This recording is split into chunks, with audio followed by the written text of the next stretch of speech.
la porte d'entrée pour l'analyse de la construction des frames, j'ai comme l'impression que c'est la fameuse question, est-ce que le carbone, après une couple d'années, c'est plus bon? Parce qu'au début de la construction des cordes en carbone, années 95-2000, il y avait cette espèce de mythologie-là autour du frame carbone que on pouvait pas le mettre sur un trainer, qu'après quelques années, c'était plus bon.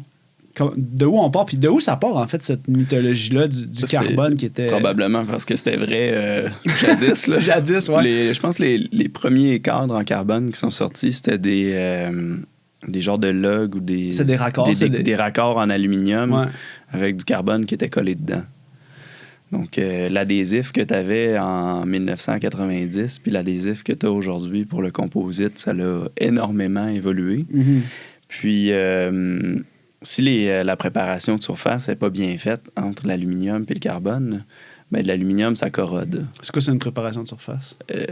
Dans le fond, pas trop être trop technique, là, mais il y a de la corrosion galvanique qui se passe entre le carbone et l'aluminium.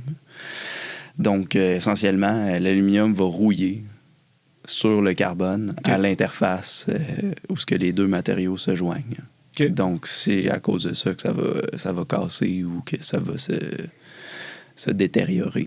Donc, est-ce que c'est vrai que dans un... Là, je fais un parallèle parce que tu parles des jonctions. Est-ce que c'est vrai que la jonction sur un... Tu sais, par exemple, sur un frame en aluminium hydroformé, qu'on dit, je pense? Oui. Est-ce que ça, la soudure est plus résistante que... Tu sais, c'est où que ça va casser? Souvent, ça va casser juste à côté de la soudure. Là. OK. Quand ça casse. Ouais. Les vélos en...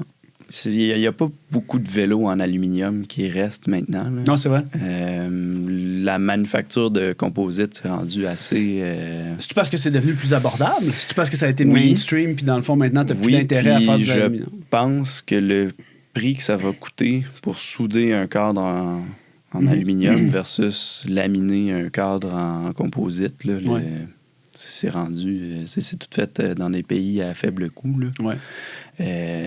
Juste pour te donner un exemple, là, dans l'industrie aéronautique, si tu fabriques des pièces en composite ici à Montréal, ça va être 120$ US de l'heure au coûtant.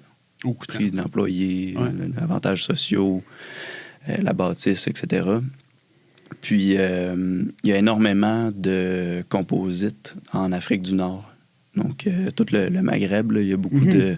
Moi, je pense que les vélos look ont été faits là aussi pendant les vélos look, c'est fait là. Ben, là-bas, c'est 6 € de l'heure que ça coûte. Aïe. Donc, tu l'as, la différence. Hein? Ouais. La décision. Euro US, là, le taux de change similaire. Pour un pour un. Donc, ça va coûter excessivement moins cher à fabriquer ça ailleurs. Le coût de matériel là, dans un cadre en composite, c'est négligeable. C'est négligeable, hein? Négligeable. Quand ils disent que les matériaux composites, ça coûte cher, là, c'est des menteries. Là. Un gros rouleau de composite,